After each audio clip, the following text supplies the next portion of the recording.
Bueno, algo habíamos estado viendo de lo que sería líquidos y fuerzas intermoleculares. Nos queda ver un poco lo de cambio de fase, que es también parte de esta guía. Y para eso, bueno, previamente, esto lo voy a pasar muy rápido, pero habíamos estado viendo lo que era la diferencia entre los distintos estados de la materia en respecto a la forma y el volumen que adoptan, al tipo de, a cómo es la densidad, si se pueden comprimir o no, y el movimiento de las moléculas en cuanto si está más libre o está más restringido de acuerdo al estado de la materia en que estamos. Esto lo paso rápido porque ya lo vimos, hayamos visto la diferencia, ¿sí? Entre sólido, líquido y gaseoso, que son los tres estados principales de la materia, y también recordamos un poquito todo lo que era cambios de estado. Van a ver que esto lo vamos a retomar hoy porque es algo que va a aparecer claramente en lo que es diagrama en fase.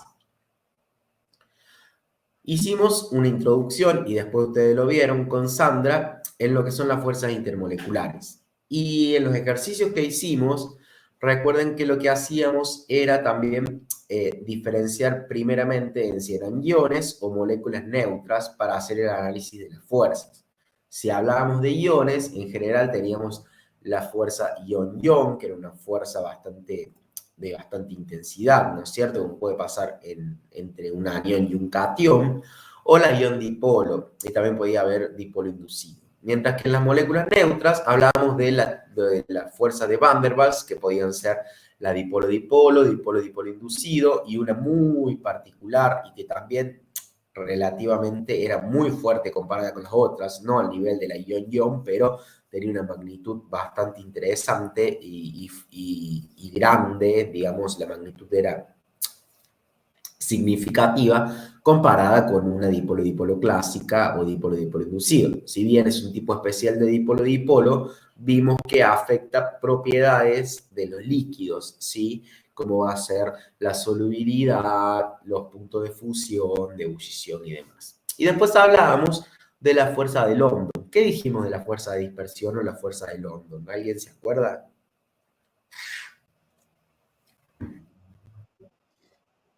Exacto, van a estar siempre presentes tal cual. Van a estar siempre, siempre presentes. Así que eso es algo que tienen que tener en cuenta y eh, ¿cómo es? Y con eso es como este cuadrito lo que hace es un resumen un poco de lo que es las fuerzas intermoleculares. Pero bueno, eso ya nos dedicamos a la clase pasada, al igual que este tipo de cosas, que son las propiedades que tienen los líquidos. Analizamos la viscosidad. ¿Alguien me podría recordar así en una frase a qué hace referencia la viscosidad?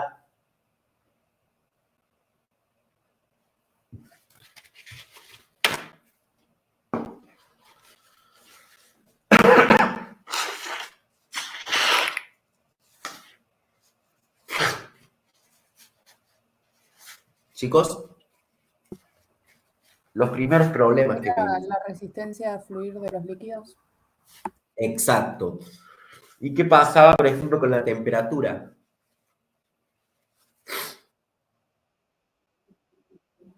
Ajá, bien. Y eso lo tienen que relacionar a la vez con las fuerzas, ¿no es cierto? Después, vimos algo de tensión superficial. ¿Eso a qué hacía referencia? Y vimos algún ejemplo y demás.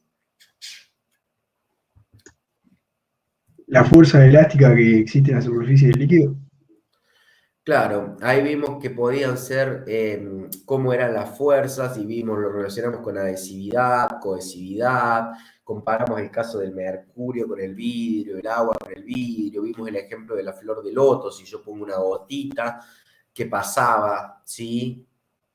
Y bueno, y también decíamos de que las fuerzas las íbamos a analizar teniendo en cuenta qué moléculas del líquido van a estar más que nada afectadas por la tensión superficial, las que están en la superficie, ¿no es cierto? Tenía que ver con eso. Y la presión de vapor, ¿qué dijimos? Ahí nos detuvimos un poquito más, dijimos que era un equilibrio dinámico. ¿Alguien se acuerda? Porque es un equilibrio de tipo físico, pero dinámico. ¿Por qué?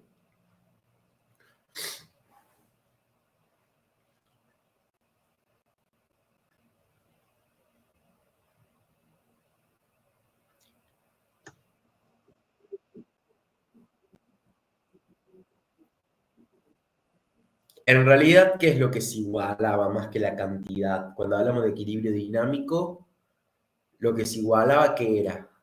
La velocidad. Las velocidades, ¿se acuerdan? Después vamos a estudiar velocidades de las reacciones químicas. Ahora estamos hablando de procesos físicos de todas formas. Pero lo que estamos diciendo es de que la velocidad en la que las moléculas pasan de la fase condensada, es decir, del líquido al vapor, se termina igualando con la del vapor que vuelven al líquido. A ver, en el comienzo, ¿qué va a pasar? Las moléculas van a empezar a pasar del líquido al vapor, pero va a llegar un momento en que se empiece a establecer ese equilibrio porque ya tengo suficientes moléculas en la fase vapor que pueden llegar a volver al líquido. ¿Eso lo comprenden?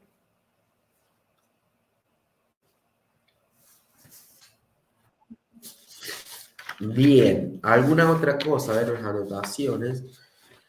¿Alguien me puede decir la diferencia entre evaporación y ebullición?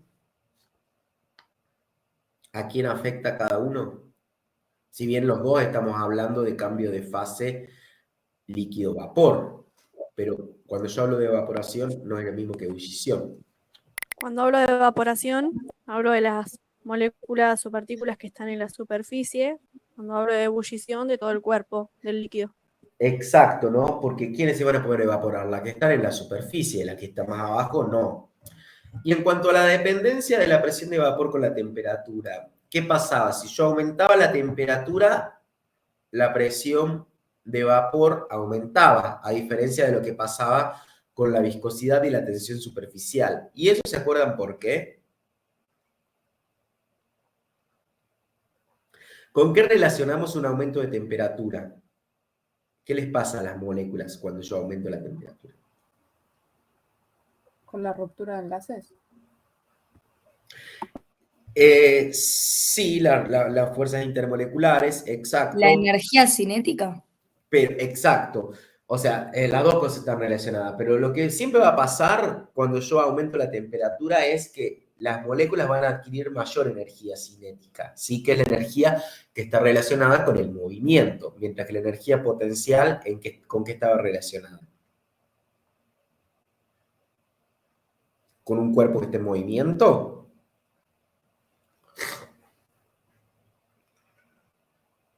Física del colegio secundario.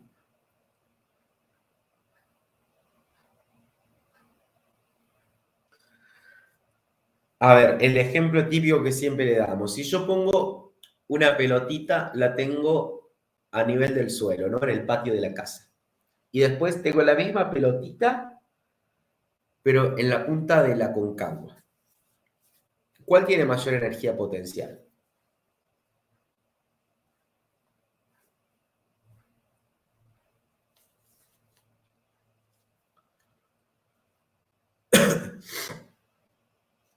¿Se acuerdan? Es la energía que tiene un cuerpo cuando está en reposo, depende de la posición. No sé si les suena esto. ¿Han hecho física? Sí, pero no me acuerdo mucho. Bien, entonces la pelotita que está a una altura mayor tiene como una energía potencial justamente, es potencial que se puede usar, ¿sí? O que se puede transformar en otra energía, que es mucho mayor que la que está a una altura baja, ¿sí? Entonces es una energía que tienen los cuerpos cuando se encuentran en reposo y depende de la posición. Cuando hablamos de las moléculas que adquieren mayor energía cinética, es la energía que está asociada al movimiento, no a un cuerpo en reposo. ¿Se acuerdan? Entonces, aumento la temperatura y las moléculas adquieren mayor energía cinética. Bien, pero so what? ¿Qué importa que tenga mayor energía cinética? ¿Cómo lo relaciono con que aumente la presión de vapor?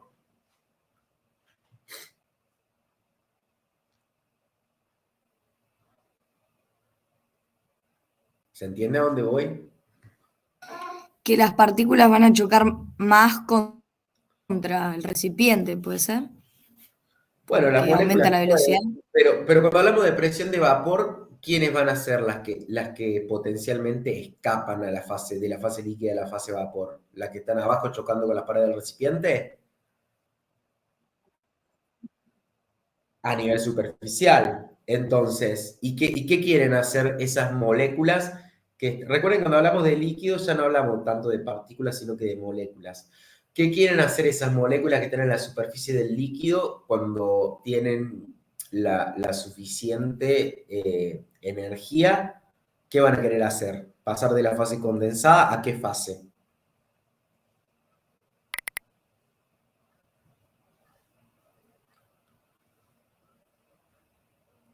¿Cuándo se establece ese equilibrio? Cuando pasan a la fase vapor y después de esa fase vapor vuelven a la fase líquida, ¿se acuerdan? En un equilibrio dinámico.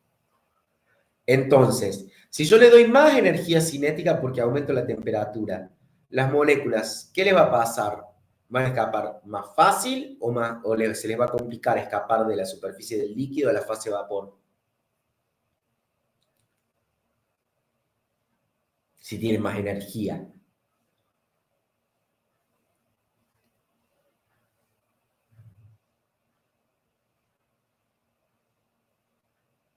Más fácil escapan. Van a escapar más fácilmente. Entonces, la presión de vapor va a aumentar con la temperatura, porque le estoy dando más energía, escapan más fácil. Entonces, la presión de vapor tenía que ver con eso. Un concepto que por ahí puede aparecer, porque recuerden que siempre tienen que leer los capítulos relacionados con la unidad en los libros, más allá de la teoría, del repaso de la teoría que hacemos y de los seminarios. Un concepto que puede aparecer es el concepto de un líquido volátil. ¿Cuándo un líquido es más volátil que otro? ¿O qué significa que un líquido sea volátil?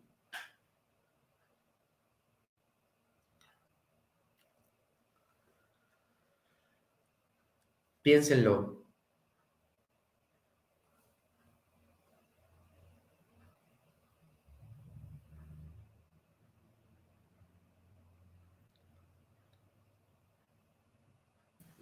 Puede ser que era, si comparamos dos, a la misma temperatura, el que mayor presión de vapor tenga.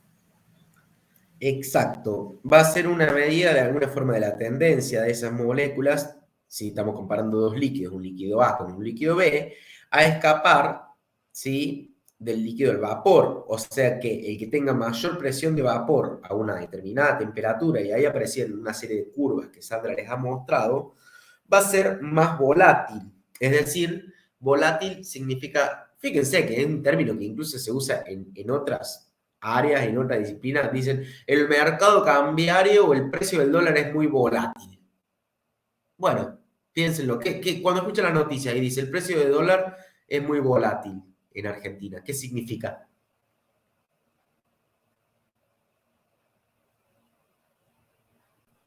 Que se dispara. Se dispara, ¿sí? No es que el dólar pasa de sólido a gas y sublima, pero se va. Entonces, cuando yo digo la molécula del líquido, o sea, si un líquido es más volátil que otro, ¿qué le va a pasar a esas moléculas? Se van a ir más fácil a la fase vapor y está relacionada con la presión de vapor. Cuanto mayor presión de vapor, ¿cómo va a ser la volatilidad del líquido?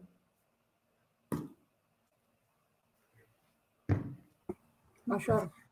Mayor.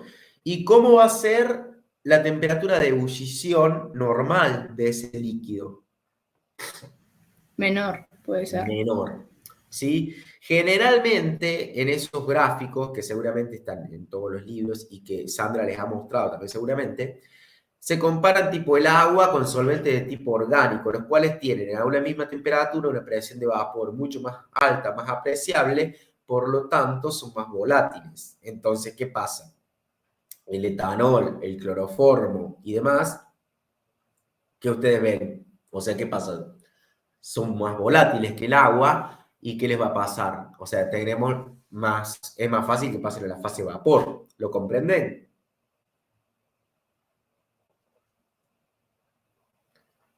Sí, sí. Imagínense, no sé si vieron las películas, el cloroformo. ¿Qué pasa en las películas con el cloroformo?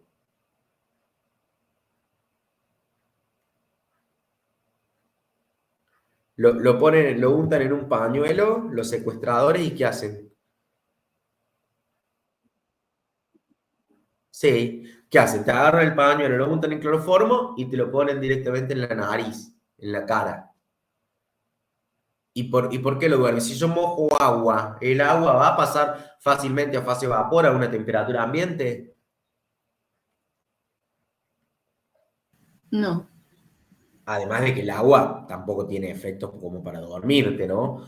El tipo le pone cloroformo y lo duerme. ¿Y eso por qué? Porque el cloroformo líquido que tiene una presión de vapor que es apreciable y ¿qué le va a pasar? Enseguida pasa a fase gaseosa o no, a fase vapor. Y esos vapores son los que inhala y termina, bueno, obviamente el cloroformo tiene ese efecto de que provoca que somnolencia o lo que sea. ¿Se entiende? Bueno, así que cuando vean una película el fin de semana le pueden explicar un poco qué es lo que es algo volátil. Ahí a los amigos le dicen qué es lo que está pasando. Bueno, vamos a un poquito a lo que nos toca hoy. ¿Este ejercicio lo han hecho? No. Es el ejercicio número 13. ¿Alguien lo quiere leer en voz alta?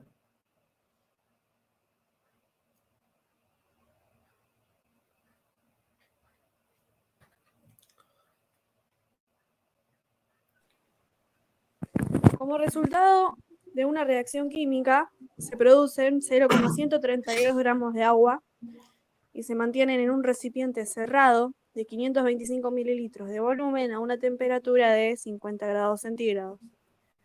¿Cuáles de los siguientes esquemas representan mejor la situación final producida? Explicar y justificar numéricamente la elección.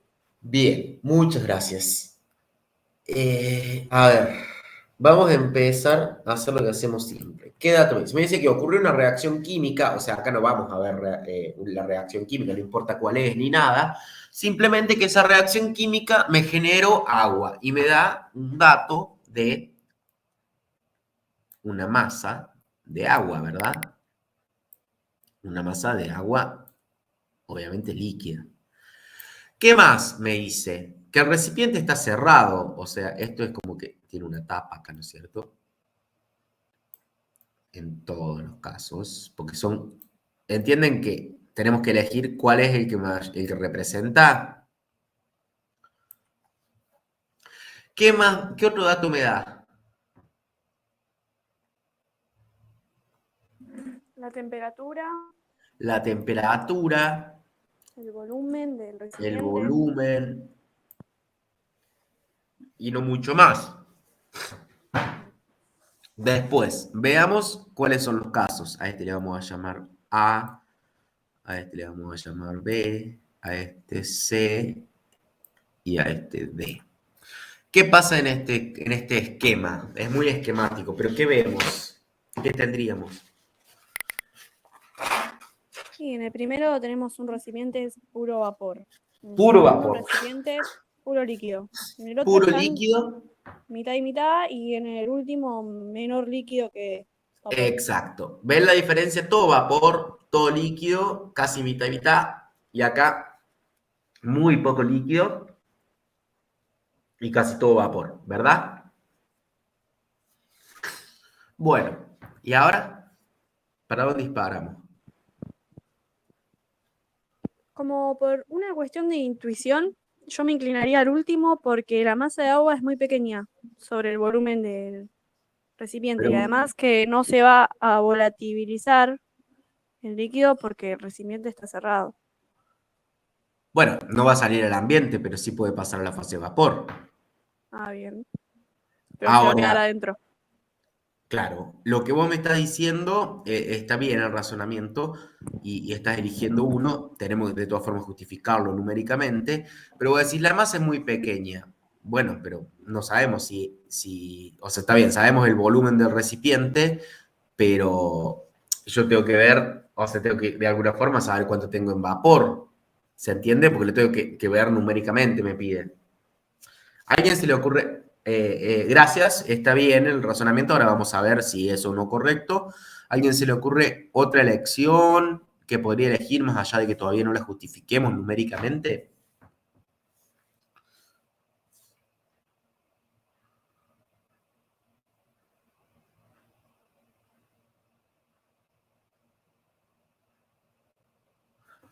Uy, me parece que se viene un fin de resfrío acá. Creo para justificar numéricamente usamos la ecuación de Clausius-Clapeyron. No todavía.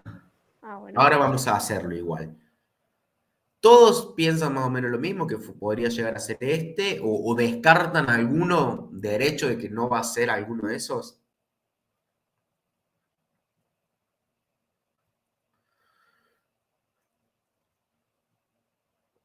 ¿O no tienen idea para dónde apuntar, lo cual también es válido?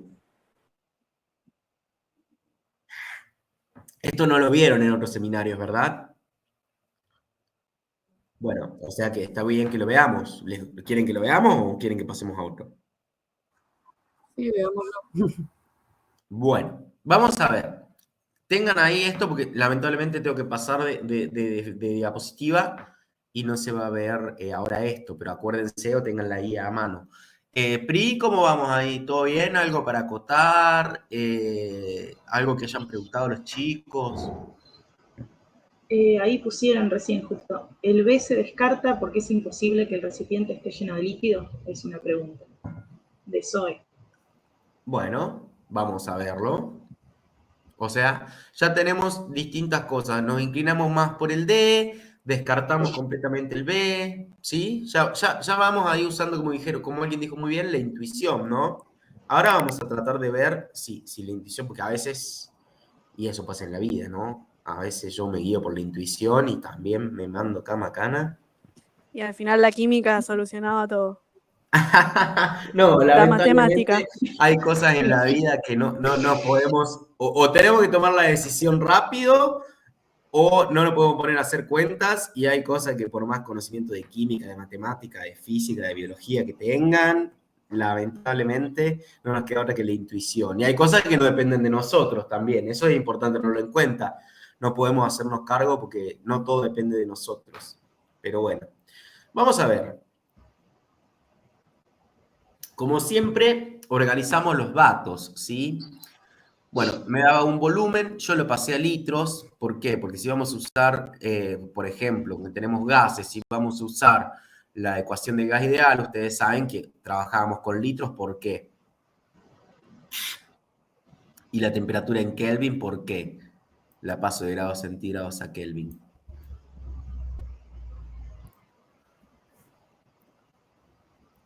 ¿Qué pasaba? Ya vieron gases, por ejemplo, en la ecuación de estado del gas ideal, P por B igual a N por R por T. ¿Qué pasaba? Había algo que me condicionaba de alguna forma, ¿no?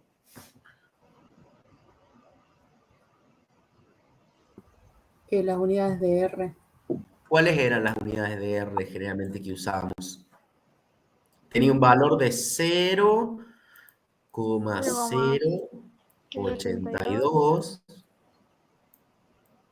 Kelvin Lindo viernes mol. para hacer química, ¿no? Más Y bueno, atmósferas litros sobre Kelvin mol. litros por atmósferas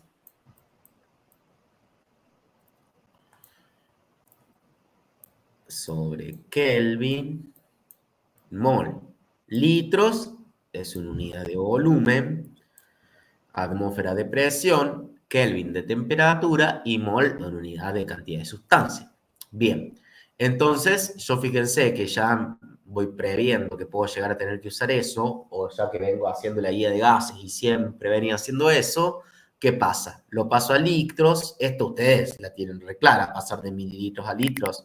Es como que les diga, la botella de coca tiene, la de medio litro tiene 500 mililitros, o sea, ser 5 litros, ¿sí?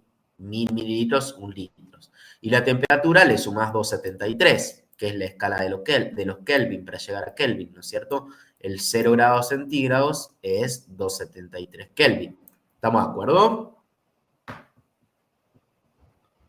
Sí, sí. Bueno, ahí ya tengo, los datos organizados. Fíjense, ¿qué podemos pensar? Por ejemplo, yo sé cuántos moles tengo porque tengo que saber de alguna manera cuántos moles tengo. ¿Me decía el problema cuántos moles tengo? Y tenemos en gramos, podemos pasarlo a mol. Nos da una masa, bien, en gramos, que es de 0,132 gramos, ¿no? Correcto. Y lo paso a mol. Eso lo saben hacer. ¿Cómo hago?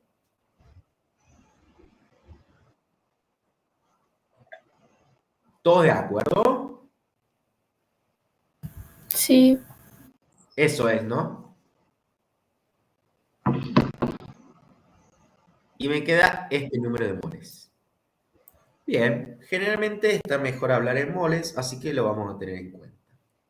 Ahora, yo sé cuál es la presión de vapor a esa temperatura, porque si voy a estar hablando de un equilibrio líquido-vapor, tengo que saber cuál es la presión de vapor. ¿Dónde la puedo encontrar? En una tabla. Hay tabla. ¿Hay tabla? Voy a un libro o al final de la guía, en el caso de ustedes, y la tienen o no a la presión de vapor a esa temperatura. Fíjense, tienen una tabla de 2 columnas donde tienen la temperatura y la presión. Temperatura en centígrados y la presión en milímetros de mercurio. En centígrados, Sería 149,4. a ver, Ah, sí, a 60 me confundí. 92,5 en milímetros de mercurio me da, ¿no? Sí, sí. Ahí está, 92,5 milímetros de mercurio, o torr es lo mismo, y yo lo paso a atmósferas. Ustedes saben la equivalencia, saben que un torr, ¿de dónde viene torr? Yo se los conté. ¿Por qué se llama torr? De Torricelli. De Torricelli. Bien. Un torr es igual a milímetro de mercurio. ¿Y de dónde vienen los milímetros de mercurio? Y De medir la altura. ¿Cómo? 760 milímetros de mercurio equivale a una atmósfera. Claro. Entonces, yo sé que 760 torr o milímetro de mercurio, o seguro que estoy escribiendo y después ahí voy a tener algo y que me va a molestar. Son unas atmósferas. Y ustedes ya saben hacer regla de 3. Pueden chequear que sea esa presión en atmósfera, la presión de vapor a esa temperatura que me dé el problema.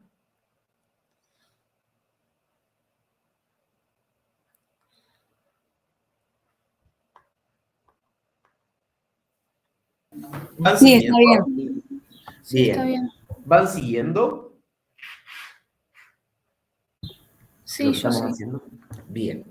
Esa sería, de alguna manera, como la capacidad de gas, o sea, que hay en el equilibrio. Eso es si yo lo tuviera como gas a toda esa masa de agua, ¿verdad?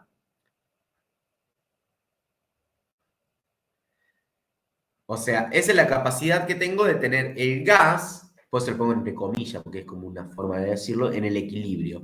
Yo puedo saber, suponiendo que fuera un gas ideal, ¿no es cierto? Vamos a hacer esa presunción. Yo puedo saber cuál es la presión que tengo en mi problema. Ahí vamos. Si todo fuese un gas ideal, yo digo P por B igual a N por R por T, despejo la presión y meto los números. El número de moles, este es este, que lo calculé, ¿se acuerdan? R es una constante universal, la temperatura la tengo y divido por el volumen, que también ya lo tengo. ¿Se entiende? Considerando que fuera un gas ideal y que todos los moles que corresponden a esa masa de agua se comportaran como, o sea, fueran gas. ¿Estamos de acuerdo? Sí, sí. Bien. Esa presión, ¿cómo es con respecto a la presión de vapor?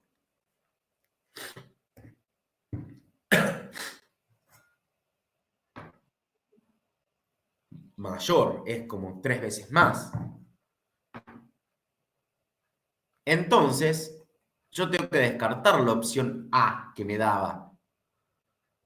Porque para que todo esté en la fase gaseosa, la presión del gas debería ser menor a la presión de vapor. ¿Se entiende?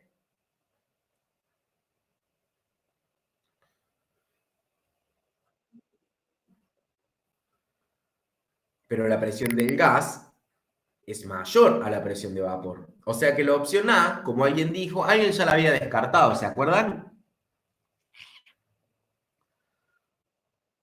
Bien. Ahora puedo pensar en que fuera todo líquido. Si fuese todo líquido, ¿cómo sería la presión de vapor? Para que no pase a fase vapor.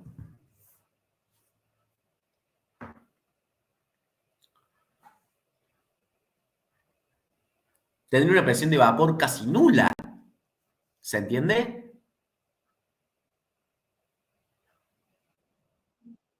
Entonces tampoco puede ser la opción B. ¿Ya?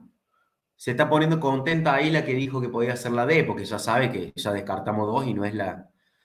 ¿O no? Vamos a la intuición. Ahora, yo podría también hacer esto usando la densidad del agua. Yo puedo estimar los mililitros que ocuparían esos gramos de agua. ¿Sí? Después, ¿cuáles son los números de gaseosos, los números de moles gaseosos máximos que yo puedo tener? ¿Lo puedo calcular usando qué? ¿Qué presión? Y usando la ecuación del gas ideal. De acá despejo N, o sea, me queda P por B sobre RT, y pongo los números de la presión de vapor a esa temperatura, el volumen es el mismo de antes, R es una constante y la temperatura es eso. Y me da esto. Chequeen la cuenta. ¿Tiene una calco ahí?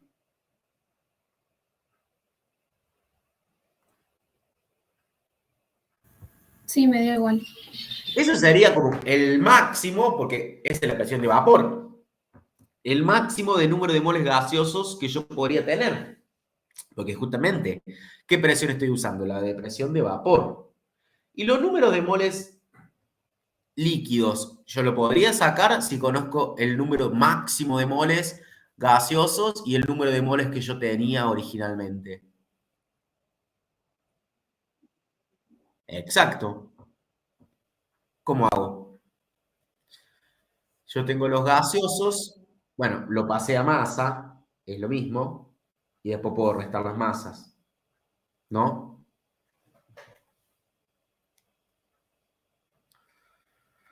Estos son los gaseosos. Y los líquidos, hago los moles totales menos los gaseosos. Eso me da los moles líquidos. Y si uso el peso molecular, la masa molar, puedo saber la masa. ¿Se entiende? Profe, ¿podrías ver? Sí. Yo saqué el número de moles gaseosos. ¿Hasta acá estábamos? Sí, Bueno, para hacer los líquidos, ¿yo qué tengo? Yo tengo los moles totales. ¿Cuántos moles tengo? Esto que estoy resaltando acá. Y tengo los gaseosos. Si hago la diferencia, me van a dar los moles líquidos. Y si lo quiero pasar a gramos, lo multiplico por la masa molar del agua, porque estamos hablando de agua, y me da esto. Ese valor sería de agua líquida, los gramos. ¿Lo puedo pasar a mililitros?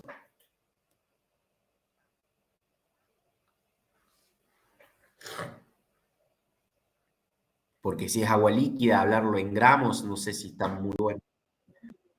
Pero la densidad del agua, ¿a cuánto la aproximamos generalmente? A 1, o sea que son igual a los mililitros, ¿no es cierto? Ahora, estábamos entre el C y el D. Fíjense cuál era la masa total de agua que me decía el problema que yo tenía.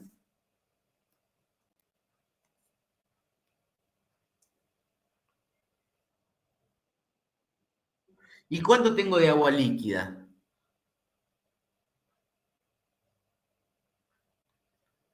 Tengo la mitad. ¿Cuál sería la mitad de 0,132?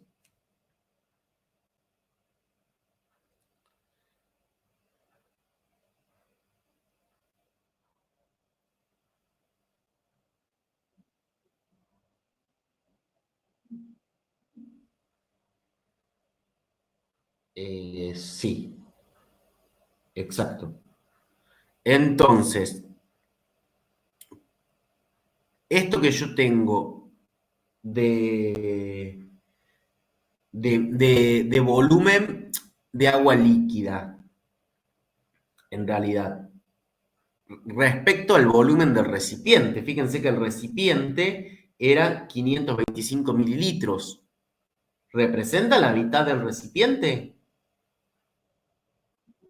Porque tendría que tener 250, más o menos 270 y pico, 272,5 mililitros, ¿no? O gramos. ¿Se entiende? Entonces, entre la C y la D, ¿cuál piensan que puede ser?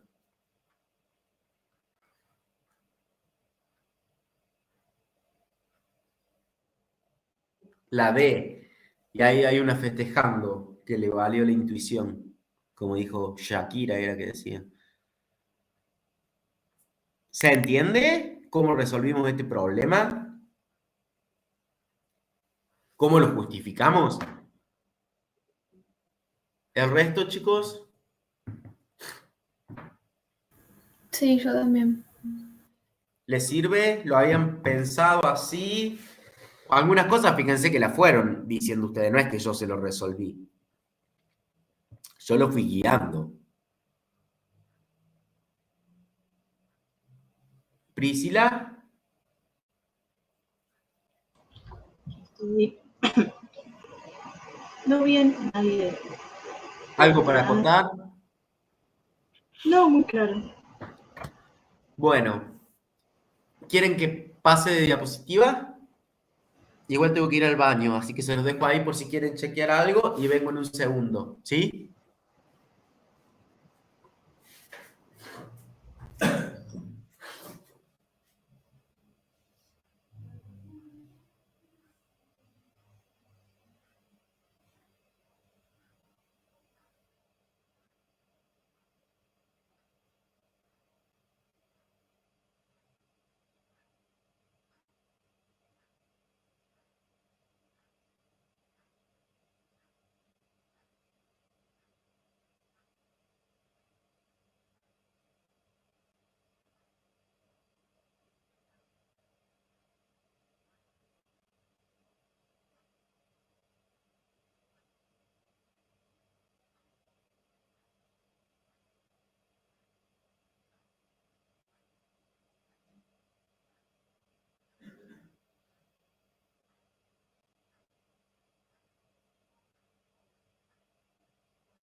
Bueno, diagrama de fases. ¿Esto lo vieron? ¿Se acuerdan? ¿Qué es un diagrama de fases?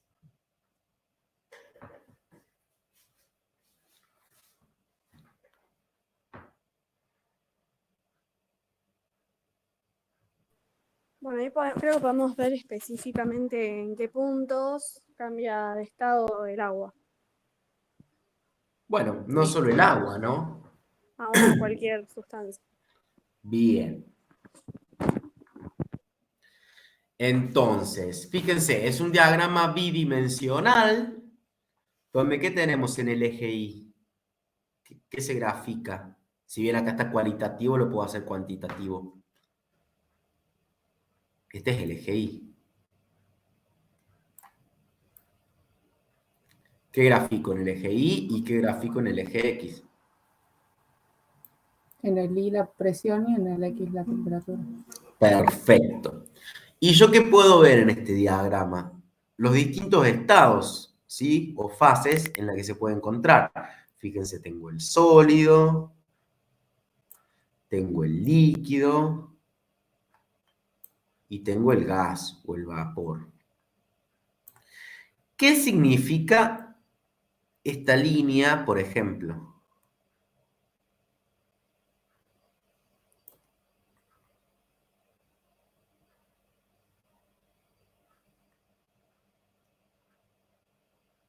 Porque eso es lo que tienen que pensar. ¿Qué significan las líneas? O sea, acá tengo un sólido y acá tengo un gas.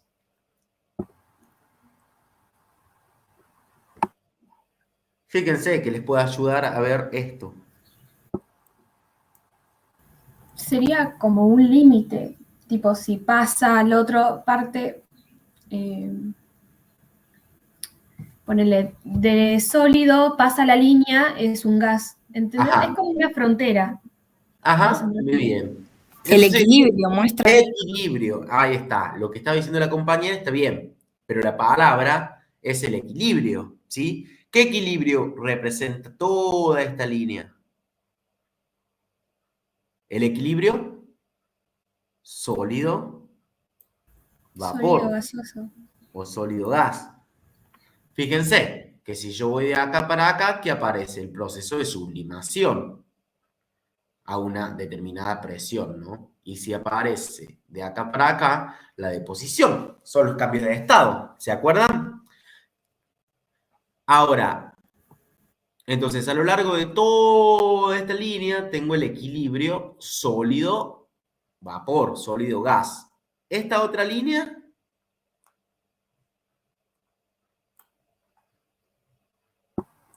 Sólido líquido.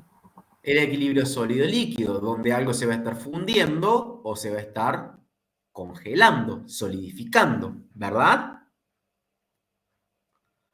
Este es el sólido y este es el líquido. Y acá, ¿qué equilibrio tengo en esta otra línea?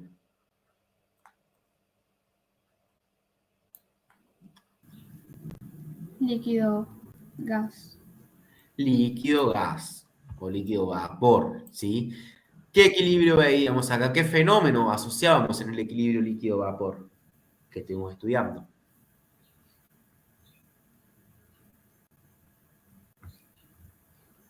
¿Qué propiedad de los líquidos estudiamos en el equilibrio líquido vapor? Lo hicimos recién. Ya dijimos, es un equilibrio dinámico. La presión de vapor, exacto. Después, fíjense que esto obviamente van a tener diferentes valores en atmósferas, en torres, en lo que sea, y también de temperatura. Lo importante es que también tienen que identificar todas estas cosas que les digo acá. El punto de ebullición. ¿Cómo van a identificar el punto de ebullición, por ejemplo?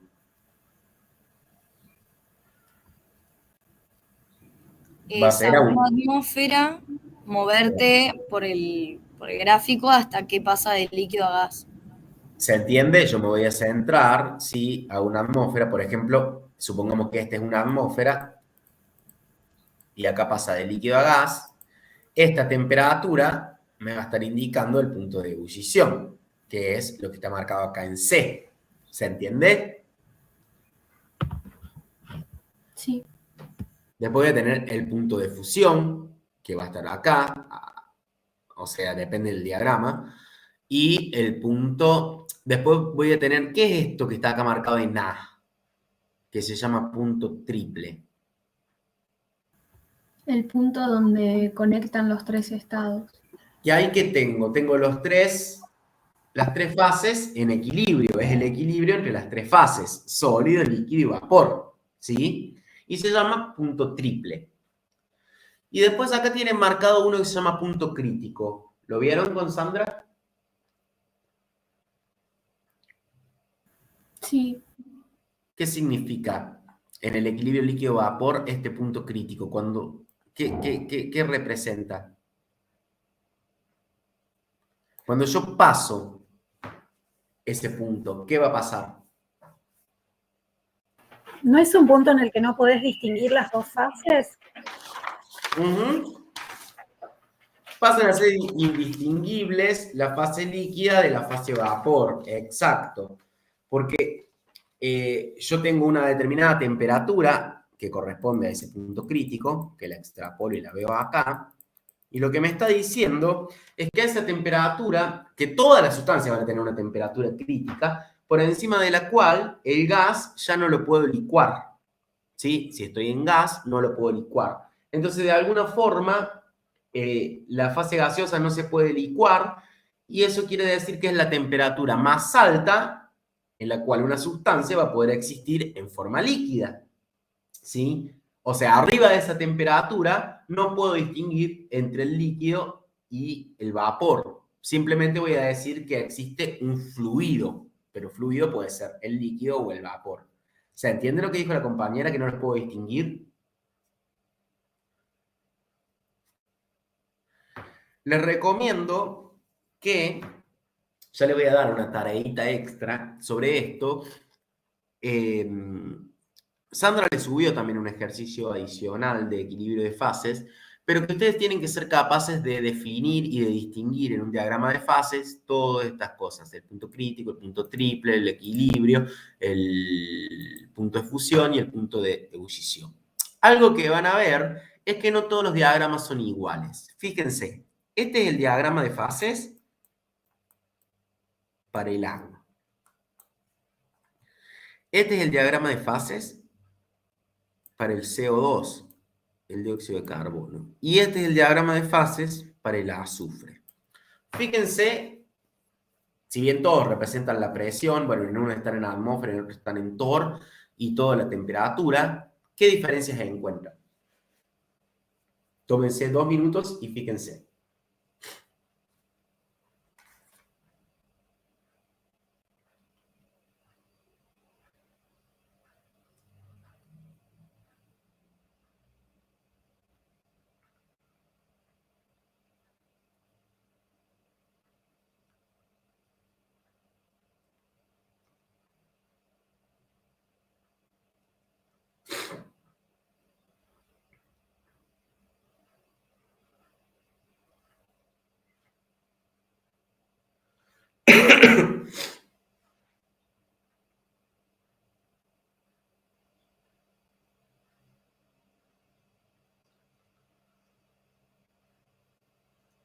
¿Y ven alguna diferencia?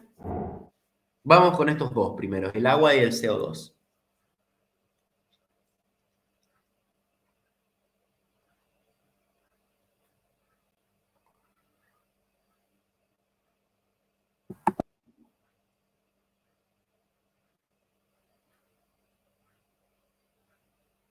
Acá está cortado por una cuestión de que es un número mucho mayor. Esto es como que muchas veces se representa con una doble línea acá, que se corta la escala. Por ejemplo, vean, esto es sólido porque es hielo. Si bien hay distintos tipos de hielos, vamos a considerar uno solo. Líquido, vapor. Sólido, líquido, vapor. Vean el equilibrio sólido-líquido, a ver si encuentran alguna diferencia.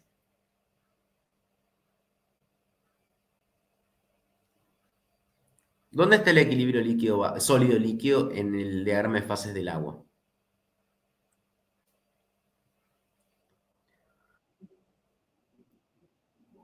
Pero toda esta línea me está diciendo cuál es el equilibrio, ¿no es cierto? Sí, la temperatura corresponde a 0 grados, tal cual. Pero esta es la línea que me está diciendo que hay un equilibrio entre el sólido y el líquido, ¿verdad? Y en el dióxido de carbono sería como algo así. La línea está cortado, pero es algo así, ¿no? Sí. ¿Ven alguna diferencia en la pendiente de esa línea?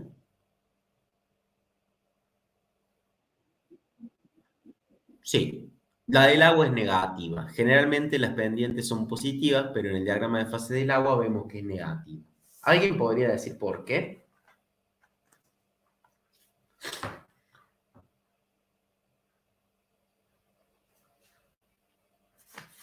¿Con qué puede tener que ver?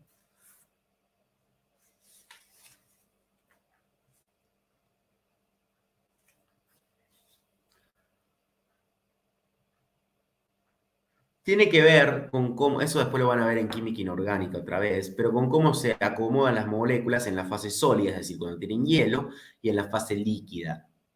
¿Sí? Cómo se compactan esas moléculas y con la densidad del sólido y del líquido, lo que hace que haya un comportamiento anómalo en el líquido. Cuando leen el libro, presten atención, porque en todos los libros le voy a explicar por qué, detalladamente, esto es negativo, cuando en los otros es generalmente positivo. O sea, que si en el examen final yo les digo, a ver, dibuje el diagrama de fase del agua, cualitativamente, ustedes lo que sí o sí tienen que hacer es hacer P, T, y me van a dibujar el punto triple.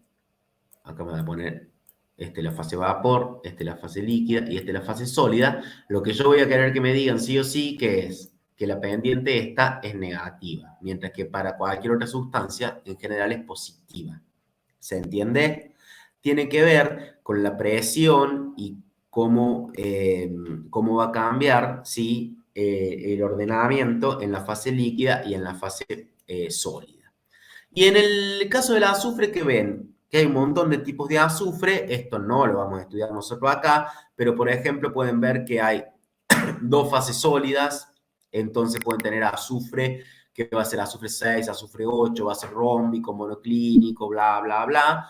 Yo esto no lo quiero, solamente quiero presentarles de que van a tener diagramas de fase por ahí más extraños en algunas sustancias que en otras. Es simplemente para que sepan que existe. ¿Me siguen? Ahora vamos a trabajar un poquito más. Fíjense, diagrama de fase del agua, diagrama de fase del dióxido de carbono de vuelta, ¿sí? Y lo que vemos es esto. Siempre en el del agua es para allá. Si yo fijo a una presión, ¿qué va a significar este punto, que es de 0 grados centígrados? Como la presión es una atmósfera. ¿Qué temperatura es esa? Si es el equilibrio sólido-líquido a una presión de una atmósfera. ¿El punto de fusión? Es el punto de fusión, la temperatura de fusión. ¿Y esta otra? A una El de ebullición. El de ebullición. Fíjense, ¿sí? ¿Qué pasaba en el del dióxido de carbono? ¿Se acuerdan que alguien habló del hielo seco la otra vez? ¿La clase pasada? ¿Qué pasa con el hielo seco? Si ustedes tienen una conservadora con hielo seco, es el hielo que usan en la heladería, es dióxido de carbono sólido. Se hace agua agua, se hace líquido como el cubito de hielo que ustedes tienen en la cubetera. Fíjense, si estamos a la presión de una atmósfera, ¿sí? ¿Qué va a pasar? Y a esta temperatura, es la temperatura en la que, ¿qué pasa? Pasa de sólido a vapor. Por eso lo que ustedes ven es vapor y no que se pone líquido. Si me voy a la temperatura de una atmósfera para el agua, que en este caso como está en TOR, una atmósfera es acá, es esta temperatura que es 0 grados, pero ¿qué le pasa? ¿El hielo pasa a vapor en el agua?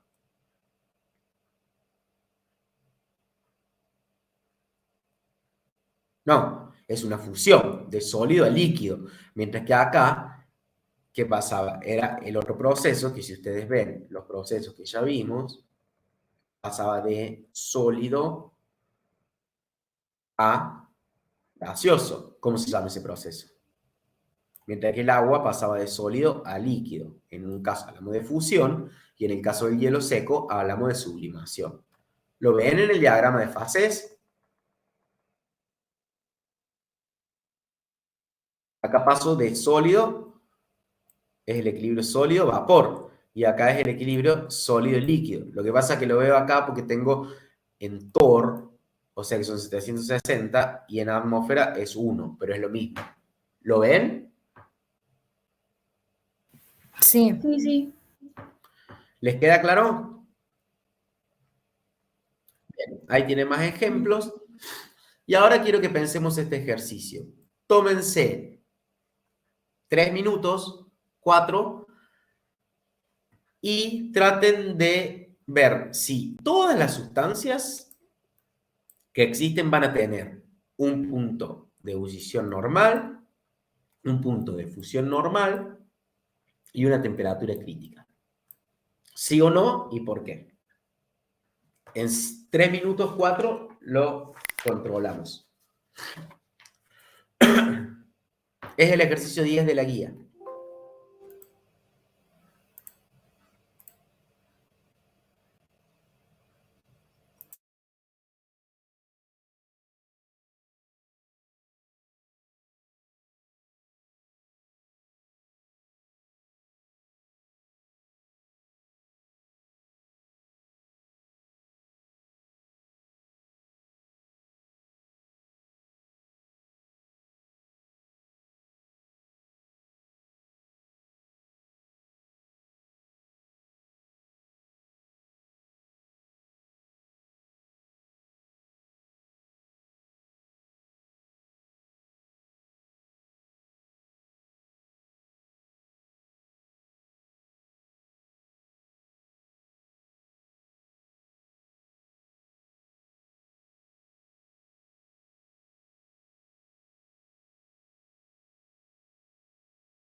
¿Están?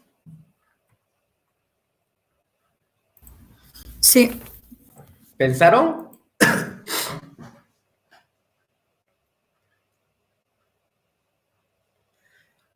Dice, indique si toda sustancia tiene un punto de ebullición normal. ¿De qué hablábamos cuando hablábamos de punto de ebullición normal? Eso lo dijimos en la clase pasada.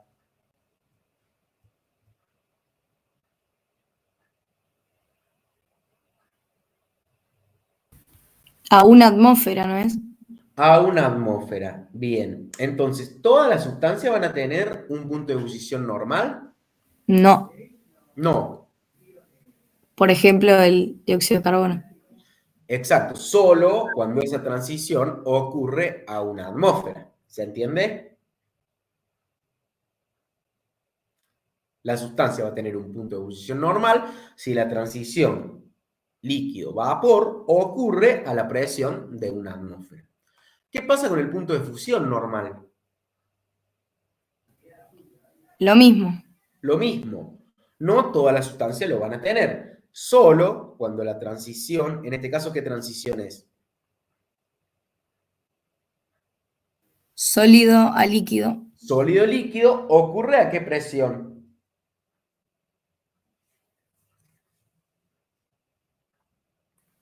A una atmósfera también. Claro, porque tiene que ver con la definición de normal. Perfecto. ¿Y todas las sustancias van a tener una temperatura crítica?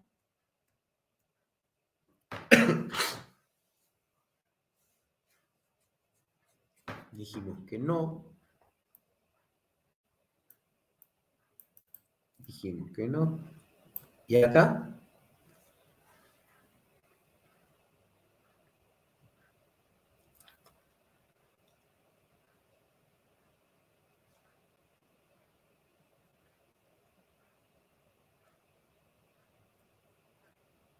¿Qué creen? ¿Qué era la temperatura crítica? Era una temperatura, como dijo una compañera, por encima de la cual el gas gas no va a poder licuarse por compresión, es decir, no voy a poder diferenciar el líquido del gas. ¿Y eso lo tienen todas las sustancias o no? Fijémonos en el diagrama de fase. Creo que sí. Exacto, todos van a tener una temperatura porque tienen el punto crítico. O sea que esa es sí. ¿Entienden por qué estas no? Porque solo es cuando la transición correspondiente ocurre a una atmósfera. Creo que no llego sano al final de la clase, me estoy reenfermando. Bien, ese es el ejercicio 10. El ejercicio 11 se lo explicó Sandra en la teoría, así que ese lo vamos a dejar para que lo vean ustedes bien, pero les voy a plantear otro ejercicio que quiero que interpreten. Este en realidad no es un ejercicio, sino que es una explicación. ¿Conocen este libro? Este libro se llama Atkins. El autor es Atkins. Hay muchos Atkins, ojo. El que vamos a usar nosotros en este curso es el que se llama Principio de Química, porque si no pueden agarrar un libro Atkins de fisicoquímica, de química inorgánica y demás. ¿Lo han visto? Bueno, fíjense si lo pueden conseguir en la biblioteca o de alguna forma, guiño, guiño. Y lo que quiero que analicen es, ¿qué les muestra acá arriba en todos los casos?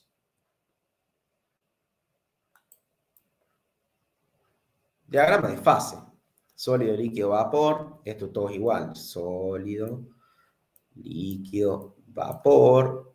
Sólido, líquido, vapor. Bueno, y en todo lo mismo. Y tiene distintas situaciones. La A, la B, la C, la D, la E y la F. Esto es como que va evolucionando en el tiempo. En el primer caso que tengo un poquito de líquido. Tengo acá como una especie de prensa que yo puedo ir moviendo de acuerdo a si le voy poniendo mayor peso, es decir, si le voy ejerciendo presión o no. ¿Qué pasa en el A? Tengo esto y tengo el líquido. ¿Estoy en qué parte del diagrama de fases? Me lo marca siempre con el puntito. Estoy en el líquido, ¿no? Esto es cualitativo, ¿no? ¿Lo ven? Sí. Bien, le empiezo a sacar pesas. ¿Y qué pasa en B? Fíjense, ¿qué pasó? Pasó de ahí a acá, pero ¿en qué fase sigo estando? En el líquido. En la líquida. Pero va a llegar un momento que yo le voy sacando pesas y acá ¿qué tengo? Tengo el líquido, pero tengo lo verde representa vapor. ¿Dónde estoy? En el equilibrio. En el Líquido. equilibrio líquido-vapor. Recuerden que si le estoy sacando pesas, ¿qué estoy haciendo? Disminuyendo la presión a una temperatura constante, ¿no es cierto? Porque me muevo siempre a la misma temperatura. Fíjense. ¿Lo ven? Sí, sí. Bien. Llega un momento que le saco tantas pesas que, ¿qué va a pasar? Acá sigue estando en el equilibrio y llega un momento que le saco tantas pesas que, ¿qué pasó? Pasó a gaseoso. Ya no tengo líquido y tengo solo vapor. Es decir, si yo tengo un líquido y le empiezo a disminuir la presión, voy pasando cada vez, voy a pasar por el equilibrio líquido-vapor hasta que llego solamente a la fase vapor, como es el caso de E y F. Bueno, a ellos lo hicimos rápidamente, pero lo ideal es que busquen en ese libro, ¿sí? Que está en internet o en cualquier lado, y traten de analizar, ¿sí? Detalladamente para ver si realmente entienden. ¿Sí? Cualquier cosa, pregunta. Ejercicio relacionado con diagrama de fase. Bueno, el 10, que ya lo hicimos. El 11, que lo hacen con Sandra. Y después tienen el 14 también. Acá está el 11. Hablaba del punto triple. Fíjense que habla para el dióxido de carbono. Y fíjense que hay un algo en la guía, en el foro de seminarios, donde aclara que hay un error en la consigna. Así que chequenlo antes de ponerse a resolverlo. Y le pregunta cosas como, si el dióxido de carbono está a tal temperatura y lo caliento, ¿qué pasaría si a partir del diagrama de fases, o sea, lo que ustedes tienen que hacer es construir un diagrama de fases y le va a quedar algo como esto, que es el diagrama de fases del CO2. O, ¿qué pasa si el dióxido de carbono sólido a tal presión y tal temperatura se lo calienta hasta llegar a tal cosa? ¿Sí? ¿Se entiende? Está en el teórico. Ahora vamos a ver lo último que nos queda de este tema, que es la ecuación de Clausius-Clapeyron. ¿Han hecho ejercicios con Clausius-Clapeyron? Se llama así la ecuación en honor a estos dos científicos. Uno era alemán, el otro era francés. Yo no hice. Bien, ¿se acuerdan de lo que le dieron en el teórico de Clausius-Clapeyron?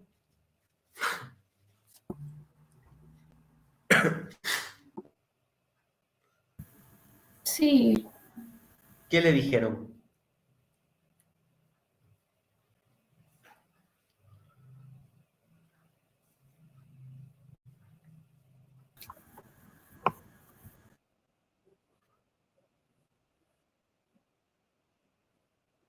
Sí, está un poco la deducción matemática y llegan a algo que es así. Pero ¿qué termina relacionándome? Fíjense, léanla la ecuación y fíjense qué me relaciona.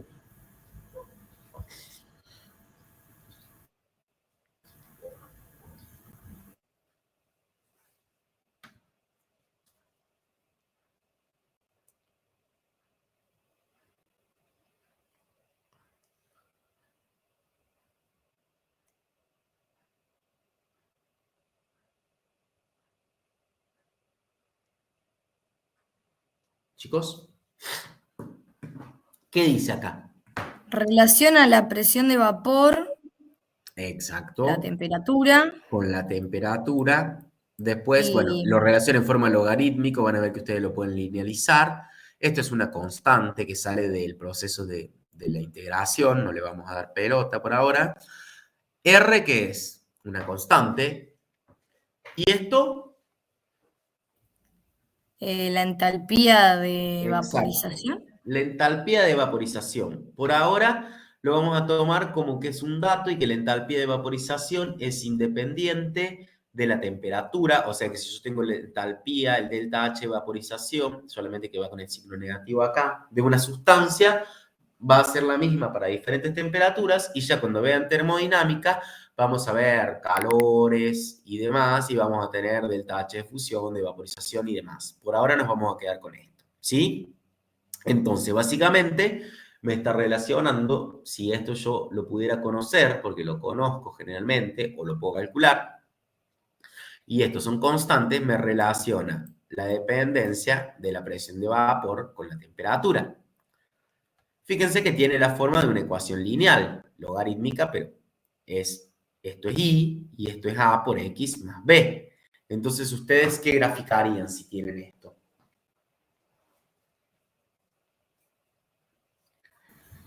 la pendiente. La pendiente lo obtienen. La pendiente sería de una recta. ¿Pero qué graficarían para tener una recta? En el eje de las ordenadas y en el eje de las abscisas.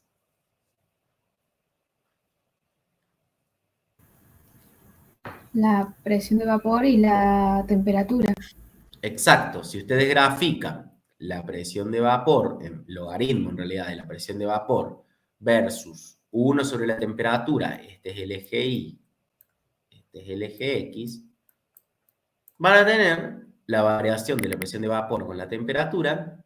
Sí, esto no tiene unidades porque es logarítmico y esto es Kelvin a la menos 1, de cuya pendiente, sí, que lo van a poder sacar, slope significa pendiente, ¿qué obtienen? ¿Cuál es la pendiente de esta recta? Es menos el delta H de vaporización sobre R. Pero R, ¿qué pasa? ¿Lo conocen o no?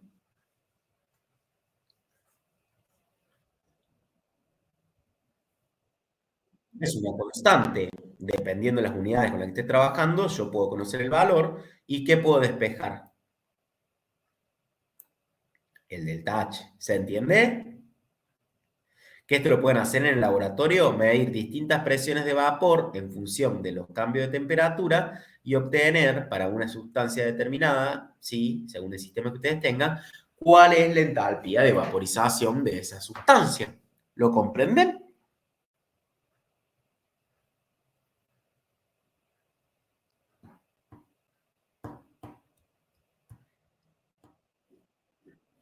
A ver, alguien que me lo explique. Un resumen de lo que yo dije.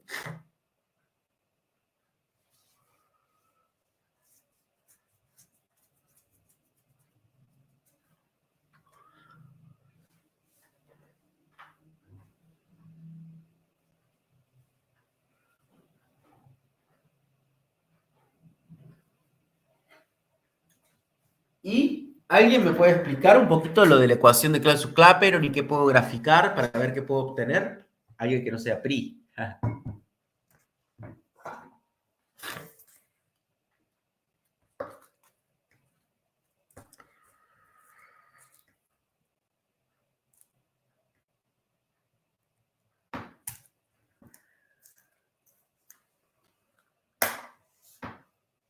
Hola.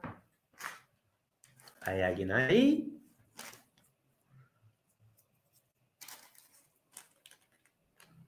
Chicos, sin miedo.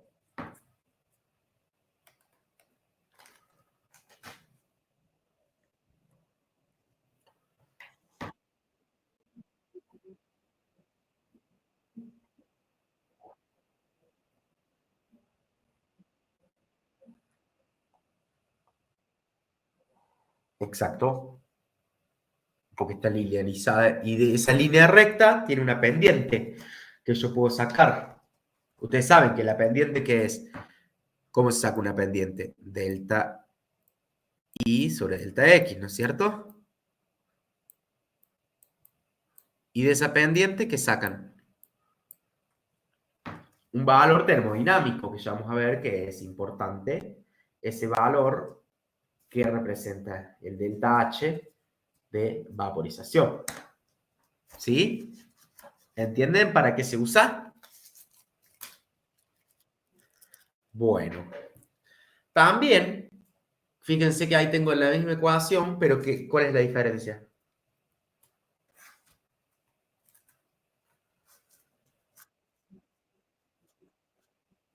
Exacto, puedo tener dos presiones y dos temperaturas, o sea, dos condiciones, ¿sí?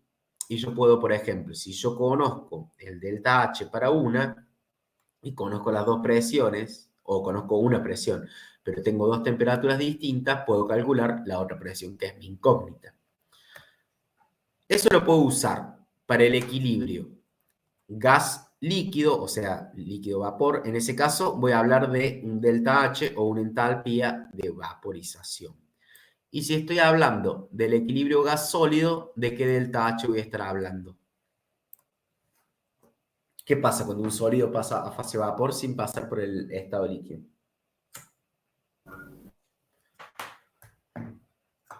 Como el dióxido de carbono, el hielo seco. Sublima. Entonces, ese delta H, ¿de qué va a ser?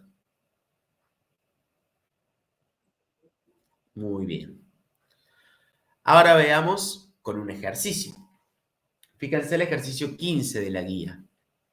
Dice el benzaldehído, ¿sí? Es un aldehído, un compuesto orgánico, ya lo van a ver en el curso de química orgánica, tiene un punto de ebullición normal de 179 grados centígrados.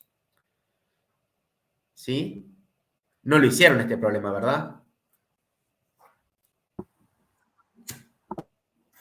Y un punto crítico a 422 grados centígrados y 45,9 atmósferas. ¿Cuánto vale la presión de vapor? ¿Sí? O sea, esa es mi incógnita. ¿Cuánto es la presión de vapor para esta sustancia, que es el benzaldehído, cuando la temperatura es de 100 grados. ¿Lo encaramos?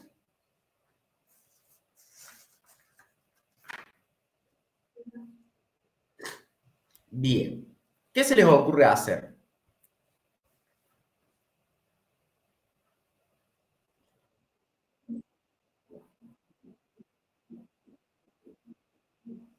Exacto.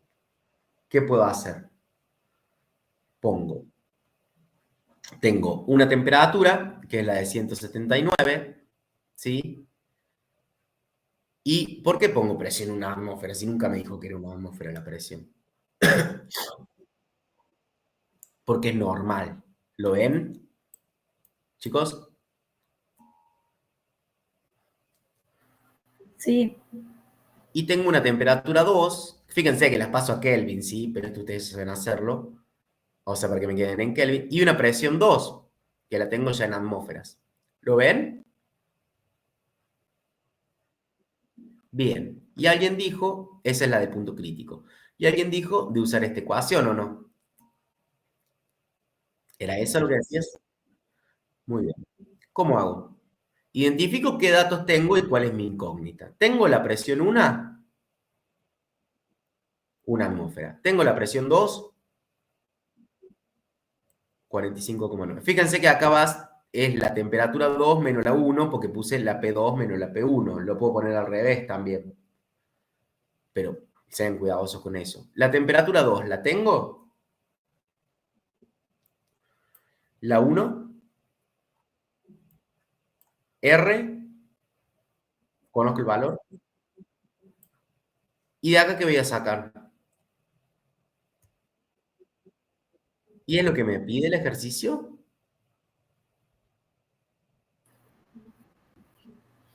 Me puede servir. ¿Todos la siguen hasta ahí? Con los datos que yo tengo, puedo calcular esto, que es un parámetro interesante. El delta H de vaporización, si ustedes lo hacen, les va a dar este valor.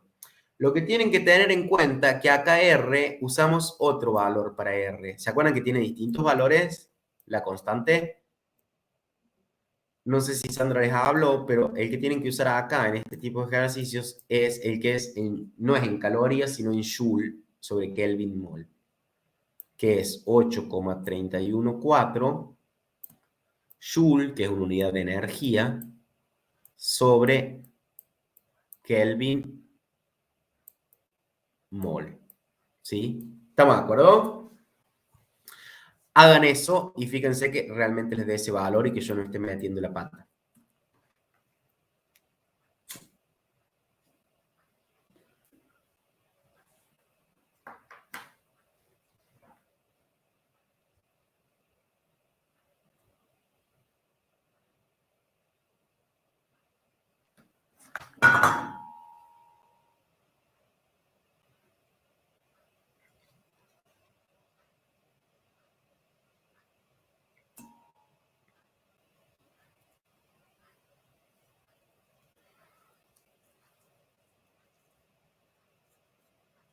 ¿Lo están haciendo?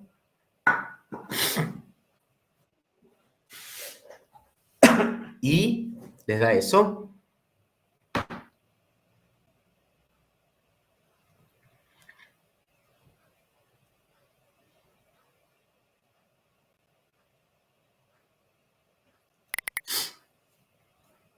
O sea, tienen que despejar de acá el delta H de vaporización.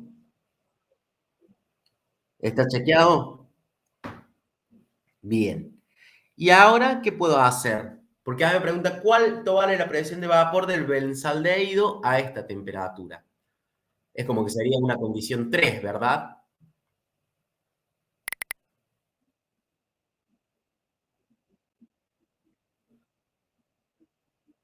Exacto. ¿Qué es lo que no conozco? La presión. La temperatura la tengo. ¿Lo ven? Porque es 100 grados centígrados. Quiero calcular la presión, pero tengo el delta H. ¿Por qué? ¿Qué dijimos que el delta H? Que es independiente de la temperatura. Entonces puedo hacer esto, o podría usar directamente la ecuación simple y despejar, ¿qué? porque uso cualquiera de las otras, siempre que si uso la 2, pongo la temperatura 2, si uso la 1, pongo la temperatura 1, esto lo conozco, esto es una constante, y de ahí obtengo que la presión le va a dar 0,0985 atmósferas. ¿Lo entienden cómo lo planteé? ¿Alguna duda? Dijiste que también podías usar la ecuación 1. Claro, porque yo ya conozco el delta H de vaporización, ¿no es cierto? Esto yo ya lo sé. Ahora, Sí. la temperatura, que es 100 grados centígrados, la paso a Kelvin y ya lo sé. Esto no lo considero porque es una constante. Y la presión de vapor es lo que yo quiero calcular, pero todo esto lo tengo. O sea, no hace falta relacionarla con otro porque yo ya conozco este valor. Me explico, y R es una constante. Perfecto. Bien. De cualquiera de las dos formas tienen que llegar al mismo valor. ¿Sí?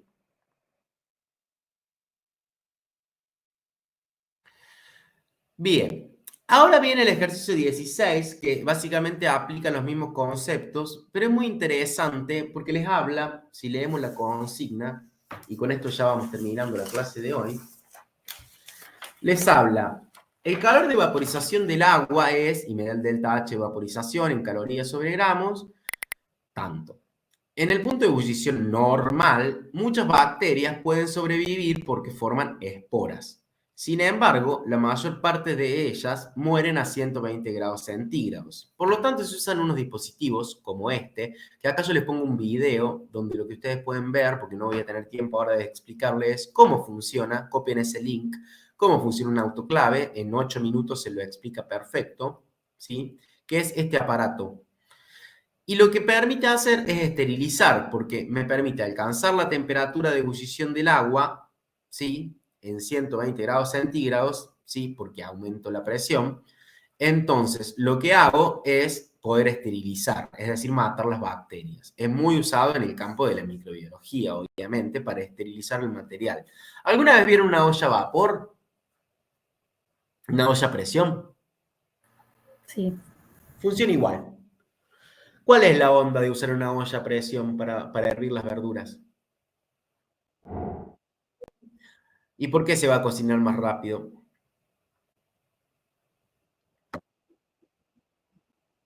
Lo que estoy haciendo es que si yo pongo a hervir agua en una olla común, ¿qué voy a hacer? ¿El agua a qué temperatura va a ser la máxima que pueda alcanzar si la presión es una atmósfera? 100 grados. Si aumento la presión, ¿qué puedo lograr? Exacto. Y si aumento la temperatura, en realidad lo que estoy haciendo es darle más calor a la verdura, entonces como se cocina por temperatura, digamos, la cocción es por la temperatura, lo que voy a hacer es que sea más rápida. ¿Se entiende? Sí. Bueno, el funcionamiento del autoclave es idéntico. Pueden buscar en YouTube o en cualquier libro, ¿sí? Pero se usa para eso. Y lo que quiero es que ahora se tomen 10 minutitos, que es lo que queda para terminar la clase, y planteen el ejercicio 16, ¿sí? Y lo corroboramos entre todos y ya con eso terminamos, ¿sí? ¿Estamos de acuerdo? Sí. Bueno, vamos a hacer ese ejercicio. Plantéenlo en su hoja, vayan haciendo las cuentas y controlamos eso y con eso terminamos. Ah, les copio el link del video.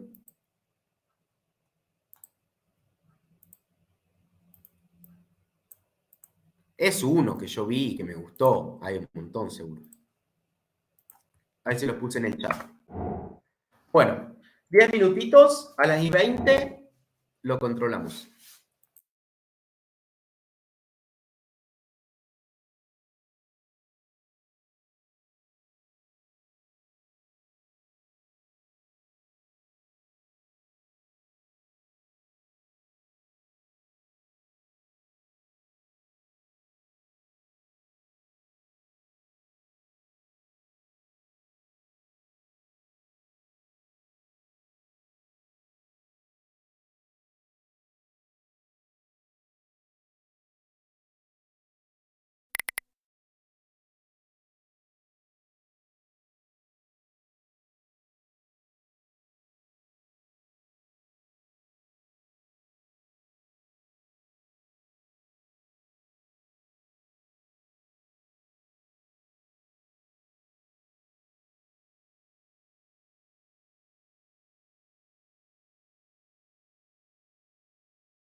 ¿Vienen bien?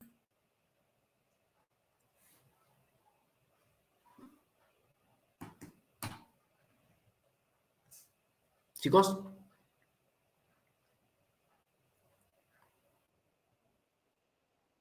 Bueno.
Bueno, chicos, ¿cómo van? ¿Lo controlamos? ¿Lo que hayan planteado?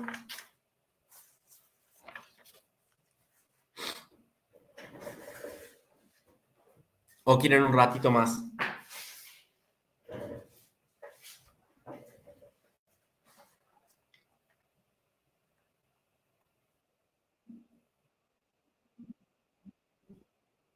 Como ustedes me digan.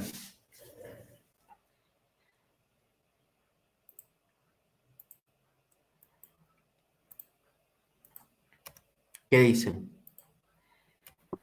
Sí, sí, ahora. Bueno. Me van diciendo.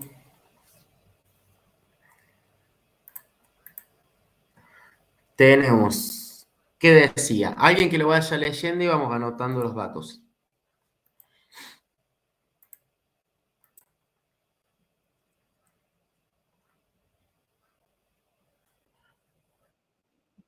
Dale.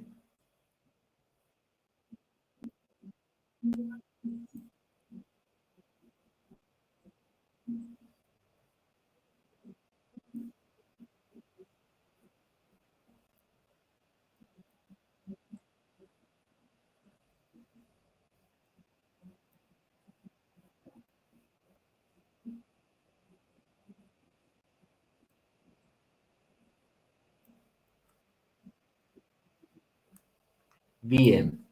Lo primero que nos da es un delta H de vaporización. Después nos dice que tenemos una temperatura, ¿no? En el punto de ebullición normal. ¿Cuál es la temperatura? 100 grados centígrados o 373 Kelvin. A este le vamos a llamar temperatura 1. ¿Y la presión ahí cuánto sería? ¿Todos de acuerdo? Estamos simplemente transcribiendo datos. Bien. Luego, ¿qué me dice? Me habla de otra temperatura, que es la temperatura de ebullición del agua a la que cuando se incrementa la presión, ¿no? Y esa temperatura es de 120 grados centígrados, lo que es igual a 393 Kelvin. ¿Estamos de acuerdo? ¿Qué es lo que no me da? Lo que me pregunta, ¿cuál es esa presión? ¿No? Es la incógnita. ¿Qué se les ocurre hacer?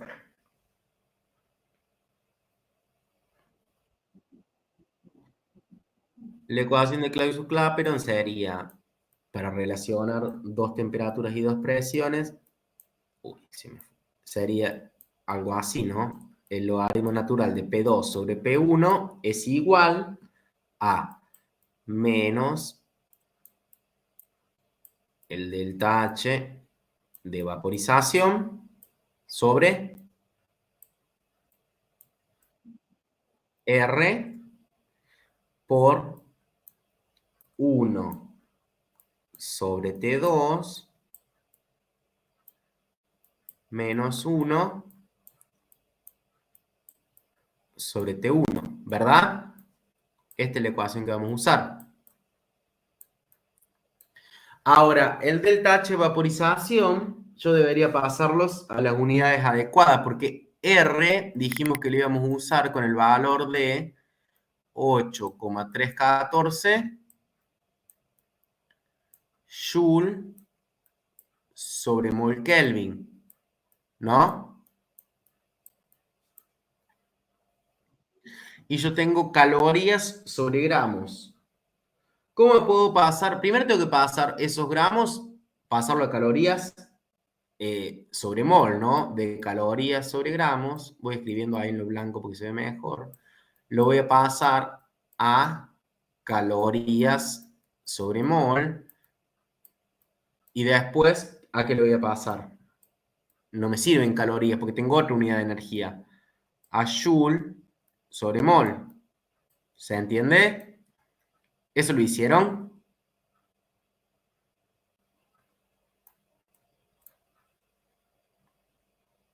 Sí, sí. Bueno, ¿cómo paso de las calorías sobre gramos a calorías sobre mol?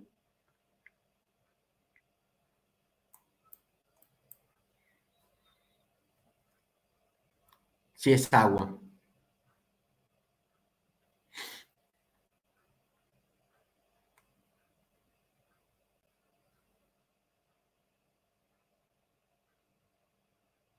¿Cómo hago a pasar de acá a acá?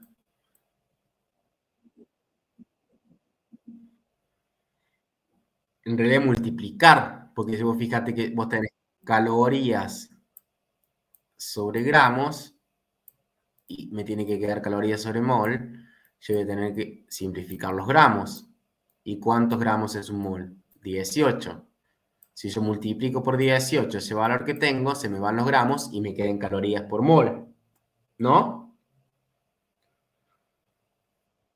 Que si lo multiplican por 18 le da algo alrededor de 9.709, más o menos, después ustedes pongan los números reales, calorías sobre mol. Pero yo lo necesito en joule sobre mol, ¿o no? ¿Y cuál es la equivalencia entre el joule y la caloría? Una caloría es igual a 4,18 joule. O sea que, ¿qué voy a hacer? Multiplicar esto por, si yo tengo calorías sobre mol y yo quiero tener joule sobre calorías, ¿qué voy a tener que hacer? Multiplicar por 4,18. ¿Para qué? Para simplificar las calorías. ¿Se entiende? Simplemente es un análisis de unidades. Eso le va a dar alrededor de como 40.584 joule, 4,18 veces más grande. Joule sobre mol. ¿Estamos de acuerdo, chicos? Es un pasaje de unidades. Entonces, este valor, ¿dónde lo voy a poder meter? Acá, ¿no?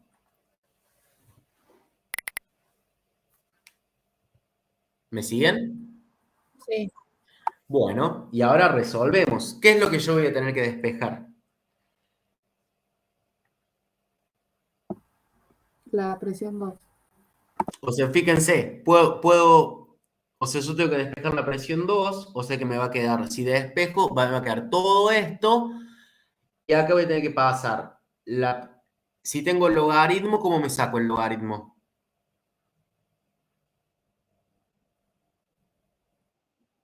Con exponencial, o sea que todo esto me va a quedar e, porque pongo exponencial de los dos lados, ¿se entiende? ¿Y qué hago con la P1? Exacto. ¿Eso hicieron? Me voy a quedar P1 por exponencial, que sería la E, pero yo lo voy a escribir así para que me quede más fácil.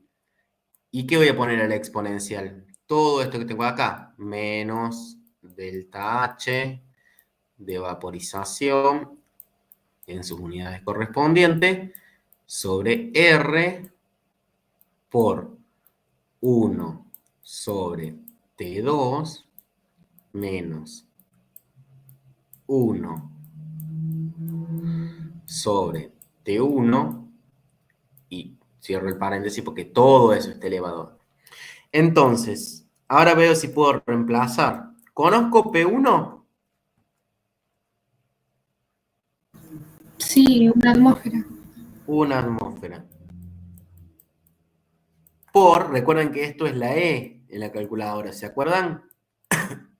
Porque tuve que sacarme el logaritmo de encima. La exponencial de, ¿cuánto es el delta H de vaporización? Menos, porque tengo un menos, 40.584 joule sobre mol sobre R. ¿Cuánto vale R?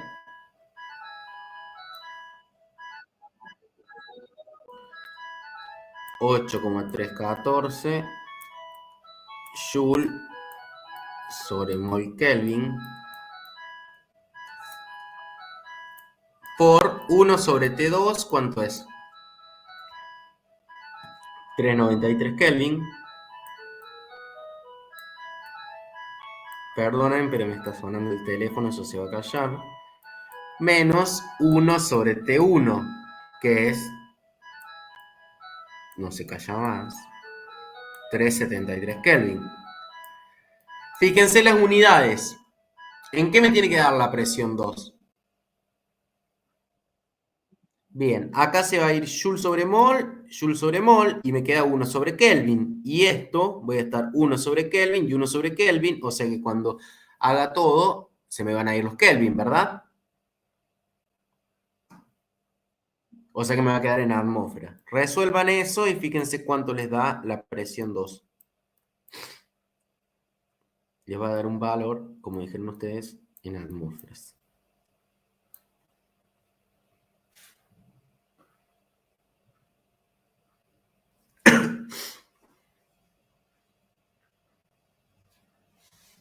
¿Lo habían encarado así? Tenía la trampa de que había que hacer pasaje de unidades nomás.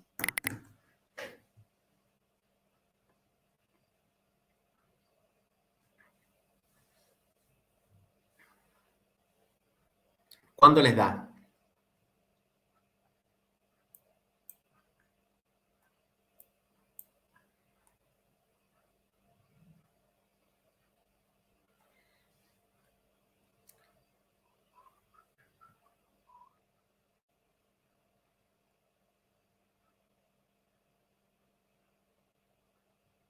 ¿Pueden hacer la cuenta?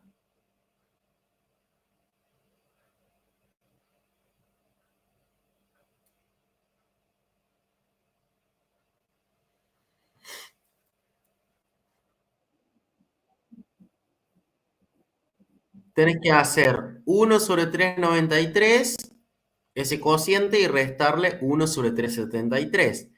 Y a eso multiplicarlo por el cociente este. Recuerden que tienen un signo negativo. Cuando hacen E a todo eso, E a un número negativo, les va a dar cierto valor y lo multiplican por una atmósfera.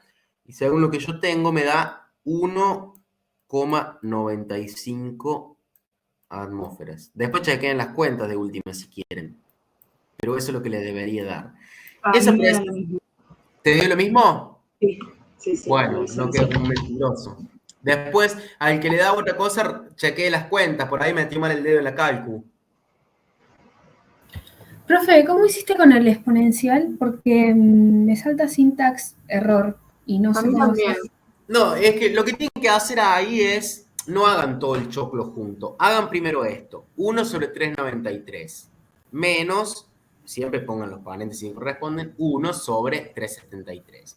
Una vez que tienen ese valor, lo anotan porque lo van a tener que multiplicar por el valor que les da el cociente entre menos 40.584 sobre 8,314. Todo eso les va a dar un número negativo, que no lo tengo anotado en este momento acá, pero van a ser E elevado a menos ese número negativo. Y eso lo tienen que multiplicar por 1, o sea que no les va a cambiar nada. Pruébenlo. Hay alguien que me dijo que le dio lo mismo, ¿no? Yo.